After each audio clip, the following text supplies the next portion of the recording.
Hello, welcome to Life Coaching on the Move. I'm your host, Fiske, a YouTuber, podcaster, trainer and coach. Today we are talking all about communication skills, particularly on Zoom, whether it's with customers, clients and team members, or doing presentations, or in particular today is about interview techniques.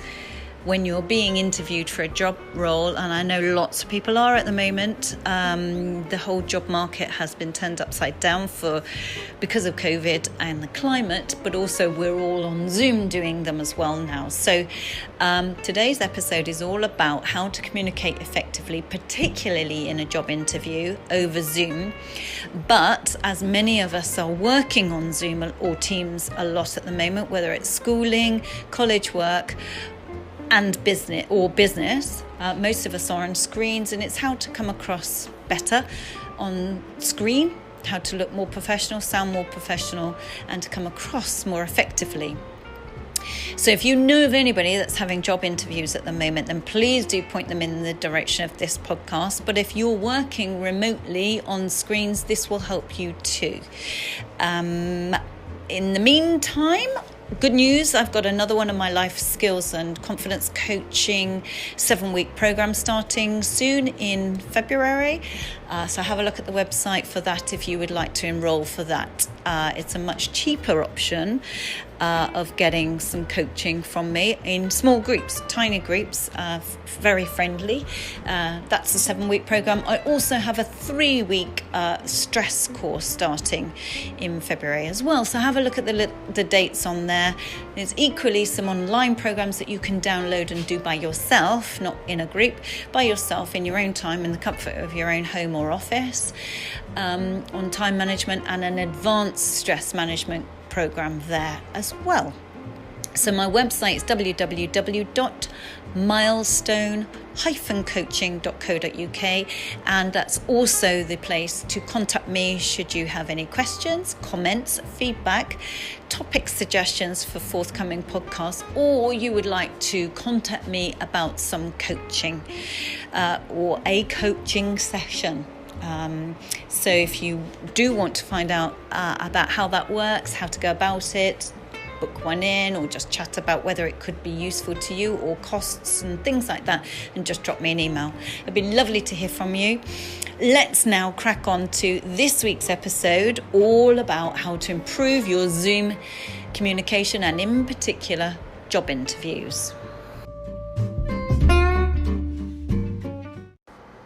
Today I'm taking a practical approach for your communication, specifically on Zoom, and specifically really for interviews. Now, I've been coaching numerous clients lately on interview preparation, interview techniques, which of course encompass also communication style.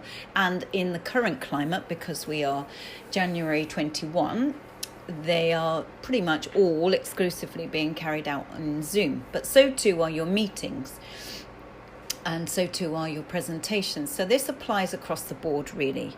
I was working with one client just recently, and I thought some of the tips that I gave that person would apply to each and every one of us right now, actually. So I thought I would do a blanket episode today that you can take snippets from to apply to whatever is appropriate in what you're doing work-wise at the moment and how you're communicating. It's also on my mind that a lot of people are having interviews at the moment because there have been a lot of changes in our employment. For some of us have been made redundant, or they're on furlough and they're trying for other types of work, etc. And of course we're now in January, which is when recruitment starts really improving, and I think that's why my client base has suddenly just increased in terms of career coaching, and in particular how to do applications, how to do CVs, and how to do a cracking interview to ensure that you're the one that they choose above everybody else. And that's exactly what happened. So I was thrilled to bits for this particular client that I'm thinking of, and thought I would just share some of the tips that person benefited from. So first and foremost, what we did, I threw some dummy interview questions at that person via Zoom, and we recorded it so that they could watch it back themselves.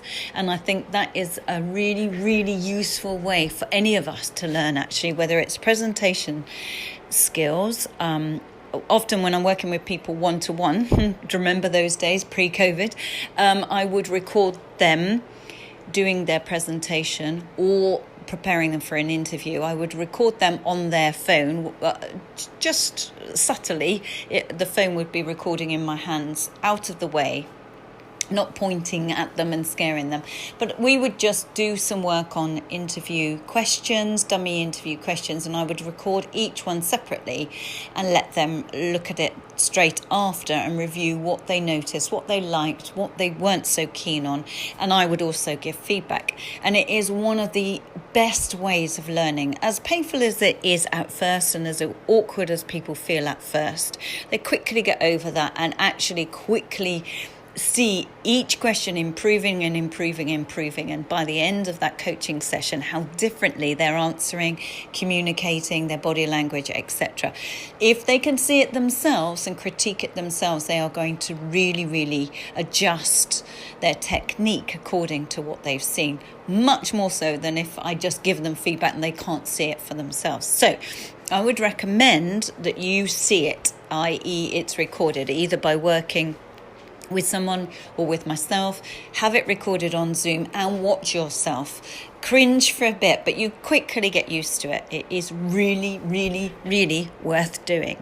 So the first thing that I spotted and fed back, and I think this is appropriate for most of us at the moment, even actually on BBC News. When I watch the news and they've got lots of guests on there now, specialists and scientists and professors and doctors and on particular subjects or whatever, so often on Zoom, the person is looking down because it's a laptop, so it's down on the desk and they're looking down at it. So I immediately said and recommended that we lift our screen up, even if you have to put it on an old shoebox or something. Raise it up, put it on something, so that it's much more level with your eyes, so that you are looking up at sort of to the person interviewing you or to the people interviewing you on Teams or Zoom or whatever it is. It feels like you are level with them and you are looking into their eyes. You're having eye contact. It's never a very good angle when you're looking down onto the screen and it's your chin down, your face down. I think that is so easily rectified. So first of all, think about the positioning of your screen, particularly if it's laptop or phone even. Put it up at eye level. Secondly, this particular client I'm thinking of needed glasses, and so was looking down at the screen. The way the lighting in the room was for that person, the lighting was glaring at their glasses. So actually, me as the interviewer, for want of a better phrase, the pretend interviewer, I could barely see their face because there was so much glare on their glasses. I couldn't even see eye contact. So again, got them to change the lighting so that I could properly see their face. And then very dark all around behind them. So in fact, actually, by the second coaching session, the practice session, they had totally changed the room that they were working in. That changed all the lighting, where the window was and everything. So it is worth you checking this in advance, even if it's with a friend or a relative. And press record on Zoom so that you can watch it back and see what the lighting looks like, see what the background looks like, and see how your face is lit up or not, or shadowed or whatever. So we got all of that sorted. That really, really helped. On actual performance and practicing, that person didn't realise they were in the first session. They were in a typing chair or a chair, office chair that could spin round. And when they're nervous, one of the habits that they had was to kind of spin slightly to left and right. So they were constantly twisting the chair to left or right as they were talking and answering my mock questions. So they weren't still at all. And actually I was beginning to feel a bit nauseous because I was trying to follow their eyes and their face. If I had said that to them, it wouldn't have been anywhere near as powerful as it was when they actually watched back a little footage of themselves. They could see how much they spun around in their chair, and as they did do that, their face and their eyes were looking up at the wall rather than the screen. So not only were they bodily swinging from side to side, so too was their eye contact and their face and their concentration. So once they'd seen this and how distracting it was, they could work on just looking at the screen. And even if you've got the camera off, you can still look at the little light that's recording you. In fact, that's the best place to look, because if you look at that light, that is looking directly into the eyes of the person viewing you. If you look down into the person's face on the screen, you're actually looking slightly down. So it doesn't give the same feeling to the observer that you're looking in their eye contact. So it is better to look up slightly at the tiny little dot at the top of the screen and look there when you're answering, if you can. But certainly not all around the room and swinging and things like that. So this is why it's worth you practicing your technique. And this is true of Zoom meetings. It doesn't have to be an interview here. It could be that you're on Zoom a lot with customers, clients, colleagues, peers, etc. So practice by recording yourself for a brief while and watch yourself back for no other reason than to just observe how you come across on Zoom or Teams. You may not be aware of how you come across. Of course, also there's the temptation, because we're at home, to be much more relaxed in terms of our appearance and our clothes. But for an interview, I still say you've got to be smart. Dress to the level up from the role that you're applying for. Even though you're at home and there's a temptation to be in joggers or whatever it is, don't do that in an interview. People do make their mind up quite often within about the first 30 to 60 seconds. So it is worth doing all the grooming that you would normally do to go to an interview. Your hair, think about your jewellery, not too much bling, not too much sparkle, not over the top. But equally have some subtlety, some nice earrings, maybe a nice simple necklace, or do your hair, and all of those things that you would do for a normal interview, still do, even though you're in your living room or in your kitchen or wherever you are having that interview. Now, speaking of which, of course, there's the background. Think about the background. I know there's a temptation to put false background on if it's you've got a home that you don't particularly want them to see, but that does affect the imagery. You kind of go in and out and disappear into the background. So I would say if you can avoid false backgrounds, do avoid false backgrounds. Just try and find a nice corner or something where there's something quite nice behind you, a picture or something simple and straightforward, but with good lighting. That's what's most important, the lighting, really. I think most people aren't looking at your background at all, but if you've got a false background, it can be very distracting. So I would avoid that if you can. Now, in terms of the actual interview, I always say prepare, go through the job spec that you're applying for, and whatever they've put in the advert must have, and then some bullet points, must have this, this, this, and this. Or if it's a job description that they've sent you, the following are essential. And then the next section, the remaining areas would be useful, something like that. So have a look at them and go through that with a highlighter and highlight first, before the interview, all the things they say you must have, the necessary or the essentials. Highlight those, because those are inevitably going to be what they ask you about. So you can almost predict what sorts of questions you're going to get, or what topics they're going to raise. And they will be looking for evidence that you've got that. They will ask about the past, how you've done it, what results you've had, what experience you've got of those things. So if you highlight all of the key things that they've stated that you must have, and then think about past examples of when you've done or experienced those. And think about...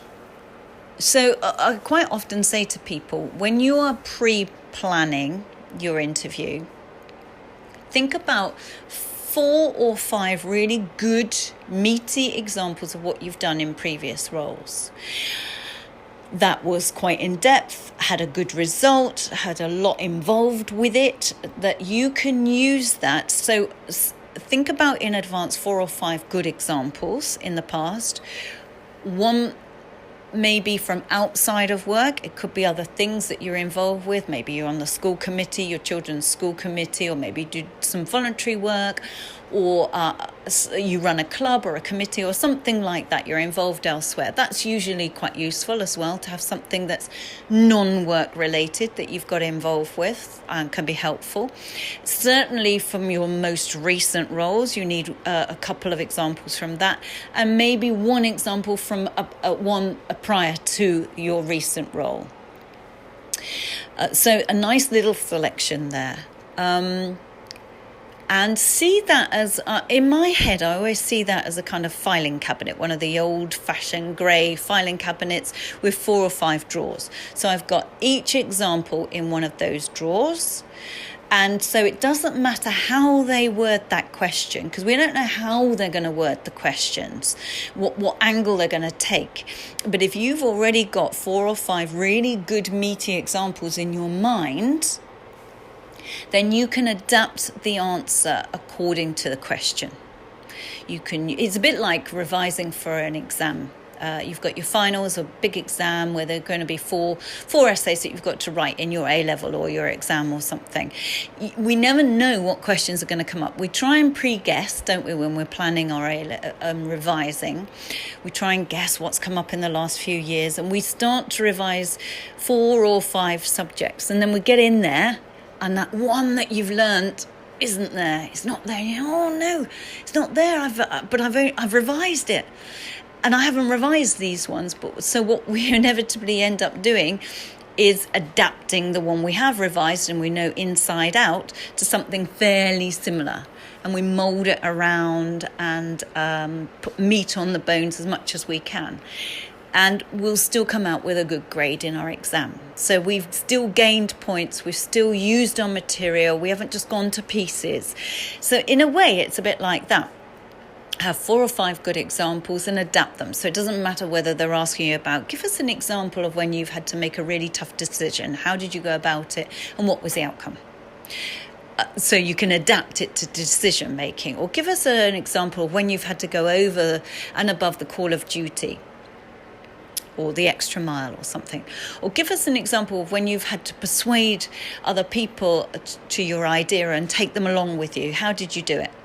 So we don't know how they're going to word it, but you've got an example there where you can think, right, I'll adapt that, and you mould it round.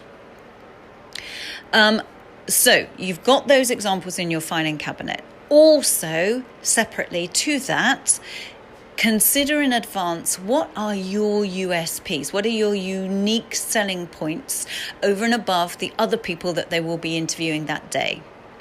So what is it about you that you want to get across? Do you think are your strong points, your real strengths that you believe will help you in that role? Why do you think they should employ you? What 4 or 5 attributes do you have, or skills that you bring to the table that set you apart? So if you've also got those written out, you could almost have that in it. If you like spreadsheets or graphs or whatever, you could have that written out. And the advantage of Zoom interviews are that you can have things written around your screen on Post-it notes, and no one can see those. So you can have little reminders. In every interview, I say to people, smile. Even when you're nervous, smile.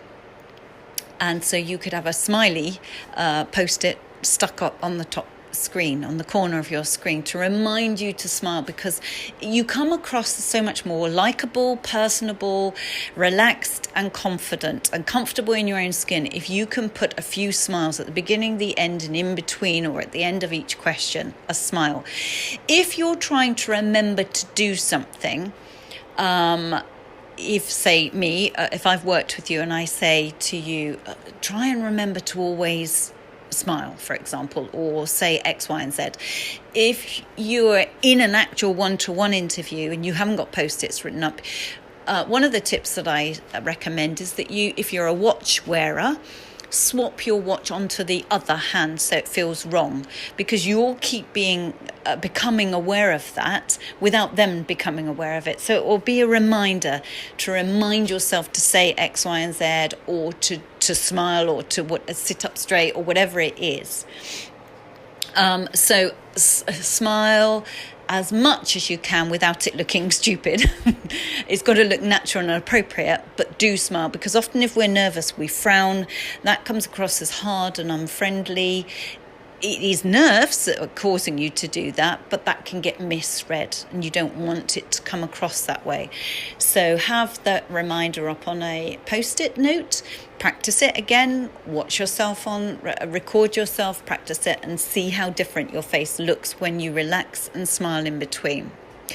So you've now got your examples of good projects or good roles and tasks that you're involved with and achievements that you've made in the past. And you've also got 4 or 5 key selling points about you, key strengths, key things that you bring to the table. So when you're in that interview and they ask you questions, tell us about, or in this role you're required to do X, Y, and Z. Could you tell us how you would tackle that? You can adapt your strengths and your example to that question. Now, what you need to think about in that interview is whatever they throw at you, you've got to think about your answer in terms of tailoring your answer to what they're asking about. So if you answer in a general way, a kind of very general, non-specific, non-example way, they are going to think, so what? Ask yourself, can they ask themselves, so what? If you've thrown out a general answer, and they could say in their own head, so what? Then you haven't fully answered it. You haven't tailored your answer to what they're looking for. So think about that job description, think about the must-haves, and add on to your answer. So I think that demonstrates that I have the ability to do X, Y, and Z. So I believe that demonstrates or gives you peace of mind that I will be very capable of doing X, Y, and Z. Something like that. So tailor it as you would in an exam. Tailor your answer to the wording of the question in that exam, for example. One way to do that is often a structure that people call STAR. I actually change it to SAR without the T.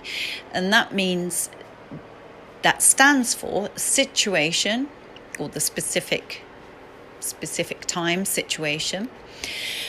The T is for task, which I sometimes leave out because I think they're the same sort of thing. They can dovetail. But the A is for the actions that you took, and the R are the results you got. So if you've got your examples and your strengths, and then you answer it using the structure SAR, which is the situation was, I was involved with X, Y, and Z project for 3 clients or whatever it is. And the way I went about it, now that's your actions, I got everybody in, I called a big meeting, we had a big discussion on it, I allocated roles, I delegated this task to that person, that one to that one, and the result was that we hit deadline 2 weeks in advance and we made over $500,000 profit, something like that. So situation, or the specific, the actions that you took, how you went about it, and the results that you got. And you can literally use those words, the result was, or the outcome was, and give as many quantifiable answers as you can. So If they're asking about have you been a line manager before, don't just say yes I have. I've had line management experience. How many people have you line managed? For how long? So numbers. I was a line manager of a team of 20, and I did that I've been doing that for the last 5 years, something like that. Or more quantifiable, figures. What profits did you make? What did you exceed over and above your targets? How many weeks in advance did you hit deadline? How much of the budget have you stayed within or saved or whatever it is? So figures, percentages or pounds or months or years or whatever, quantifiable data. So think about that in advance as well.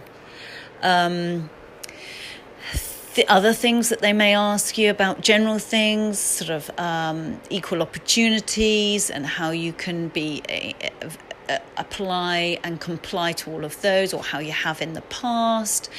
And then think of so when you get a general question like, tell us about yourself, or why do you want this job?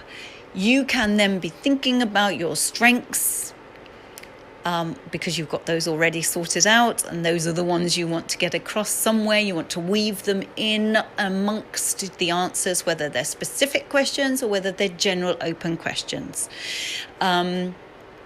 So if you know what they need and you know what you've got that you want to bring to the table, you're already above the competition there, because a lot of people haven't thought this through.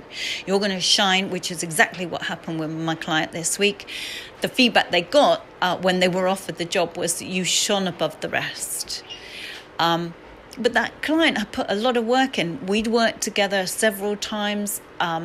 They'd worked in between the two coaching sessions on the feedback that I'd given, and they really, really put a lot of effort in.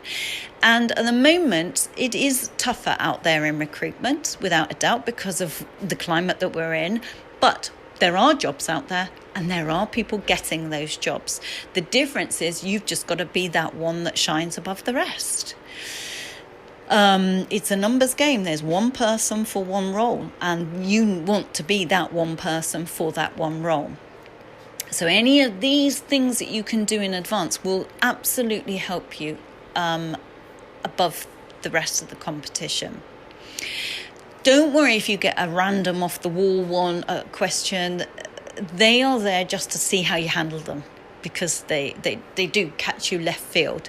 What's your favourite sandwich or something like that. They're bizarre, they're senseless, but they're only there to see how you handle it. So just handle it. Just say what your favourite sandwich is. Or if you were stranded on a desert island, you can only take 5 things off the ship that was sinking, what would they be and why? Just think it through, stay calm. There isn't a right or wrong answer. They're seeing how you rationalise your answer, how you think it through, how you communicate, how you stay calm. And as I always say to people, if you get a question and you don't know the answer, I was watching a program on the TV a year or so ago called The Interview, and it was hidden camera. Well, they weren't hidden. There were cameras watching interviews, real interviews of the shortlisted 3 delegates for different roles. One was for a events company or entertainment company or something like that, and the question that the panel asked all 3 delegates or applicants was, so it's in entertainment, and they asked all of them, name 10 sparkling water brands. Now none of them knew 10, but it was what they were watching for was how they handled not knowing all 10. So they would start off with a few. They would all list 3, 4 straight off, and then they'd start struggling. And the difference that made the difference was how confidently or not they handled not knowing. One went to pieces and felt rubbish, and you could see wanted to cry, and from there on through the interview lost the whole strand because they went to pieces not knowing the answer. If you don't know the answer, it's okay. Just confidently own not knowing the answer. Oh, that's a great question. Gosh, I should know all 10, but I don't. God, I got to 5, but the minute I get out of here, I'm going to research those and remind myself. confidently answer with a little bit of humor and a smile. Just let your personality shine, and it's fine. Another question that I asked, that I saw asked of all the delegates in the interview for a computer company or an IT role, they asked all three of the candidates there, what does URL stand for? And none of them knew, again. And, one handled it fine and sort of said, gosh, URL, I should know that. I do know that, but I can't think of it right now. I will, the minute I leave here, I will go and find out now. That's really a interesting question. Whatever. Stayed calm, stayed in control, didn't go to pieces, and had a bit of a sense of humour. The other one completely lost it. For example, and this was a good couple of years ago that I watched this, and I still remember now. So just all the time stay calm, let your personality shine, and be in control. So it's little things like that you can do that will make you stand above the competition. Not everybody will be able to answer every question, but think about things like, what are your strengths? You might get asked, what are your weaknesses? Or what would your former manager say were your weaknesses or areas of development or whatever? That's okay. It's all right. Obviously, don't say anything terrible that would really shoot you in the foot. But we've all got weaknesses. The classic where people say, turn your weakness into a strength. I'm too hardworking or I'm too committed. But they're slightly cliche, and people read through those now. But you could say what you're working on, or it's not been an issue. But this is probably one of my weaker areas. It doesn't hold me back, but I'm mindful and I concentrate on it all the time. Something like that. So why do you want the role? Think about that. Why do you want the role? Why are you leaving? Or why did you leave where you were? Think about your answers so that you don't have to think about them there and then. There are those general questions that will often come up, and you just rehearse a little bit, not so much so that it comes across as totally rehearsed and scripted, but so that you know roughly where you want to go on that and what you want to get across to them. Is it because you're ambitious and you want to progress more? What is it that you're looking for and that you bring to the table in this role and you're looking forward to?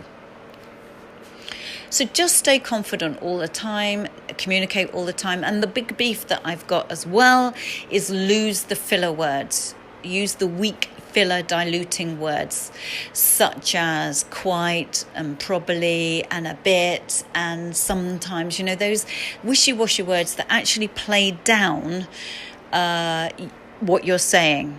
So I'm quite punctual. I'm quite good at just lose the word quite. And if you're younger as well, you've got to try and lose the word like, because so many youngsters use the word like so many times. Every other word is like, and I said to him like, and I'm quite good at like. Got to lose all of that. Communicate strongly and effectively with good, clear words. I'm very punctual, or just I'm punctual. I'm reliable and punctual, whatever it is. Lose those wishy-washy quites, and I try to be I'm a little, get rid of those, that they just dilute and weaken your statement. They play it down. And I know a lot of people feel very uncomfortable about blowing their own trumpet. But in an interview, unfortunately, that's exactly what they're looking for. It is your one chance, the only chance you've got to convince them that you are the person that can take this role and shine in it, that you will fit in, you will do the job, you're capable of doing the job, and you will be an asset to them. And you are only going to convince them of that if you believe in yourself. So you have to, in that interview, say with conviction what you've done, what you believe you're capable of doing, why you believe you want this role, and why you believe you would be really good in this role, you'd fit in, and you'd be an asset to them, you have to say that. You can't play it down and say, you can't undersell yourself, play yourself down because you're modest or because that's how comfortable you feel. You've got to sell yourself. You, in that interview, have got to persuade them, I'm the person, not those 4 others that you're about to interview. I'm the one. I can start X, Y, and Z date. I believe I'll hit the ground running. I'm really looking forward to it. I bring this, and this. I've got a wealth of experience in that, etc., etc.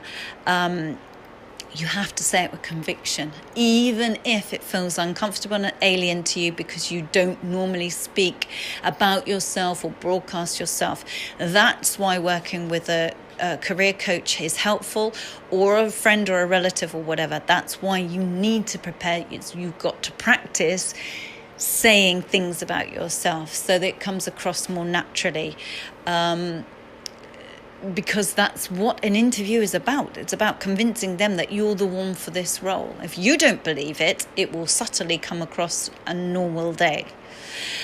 So if you've been having interviews and not getting the roles, it may well be how you play yourself down or how you communicate.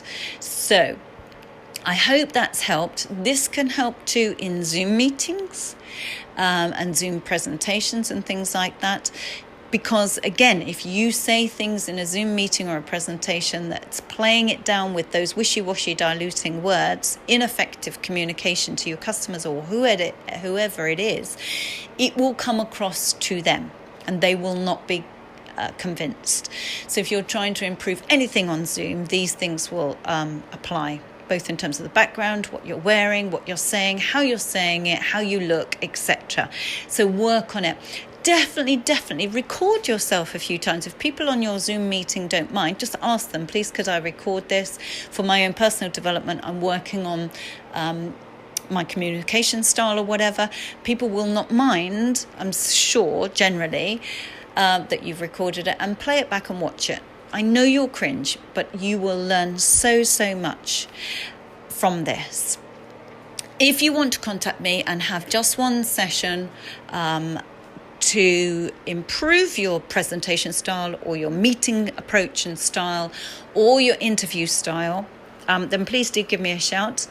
Email me at my email address is dawn@milestone-coaching.co.uk, or visit the website www.milestone-coaching.co.uk and look at under the coaching tabs, or just there's contact me boxes all over the place in all sorts of different areas. If this is the first time you've listened to the podcast, please do go back there are 85 other episodes. Episode 77 is all about writing a good CV with tips and techniques about your CV. So if you are in the job market at the moment and you're looking to change career or find a role, whatever that may be, then listen to episode 77.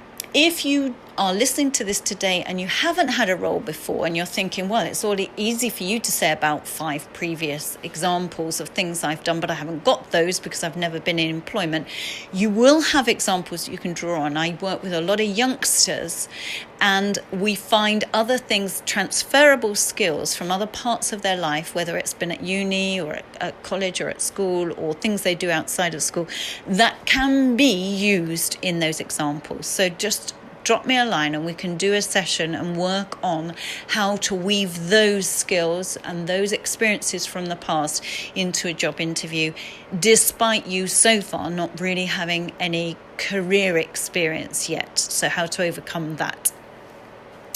And of course, with the other 85, there are all sorts of things on there about communication skills and goal setting and mindset, confidence and belief. If you're generally listening to these just for personal growth, then I definitely recommend starting at episode 1, listening to the first 10 episodes in the library rather than going back to the last weeks and the weeks before, because the first 10 give the foundation of all my coaching. And everything else falls out of that, really. And episode 11 is about anxiety and my own experience with anxiety. And so that's much more of a sort of experience of my own, that one. Personal experience, that's the phrase. Anyway, I hope that's been helpful to you this week. If you know of anybody that's in the market looking for work at the moment, and I think most of us know somebody, then perhaps cut and paste the link to this and send it to them, because even if one thing and one thing only helps them, it might be that one thing that puts them above the rest of the competition on their next interview. And that's all it is. It's a numbers game. They've just got to land that one role. That's all they're looking for, one role. So please do feel free to send this link to them, and I really hope it helps. I hope you have a cracking week. Practice this in Zoom in your forthcoming meetings and see how it benefits and how different it feels for you and therefore for the rest of the group. Take care now, and I'll speak to you on next week's episode of Life Coaching on the Move.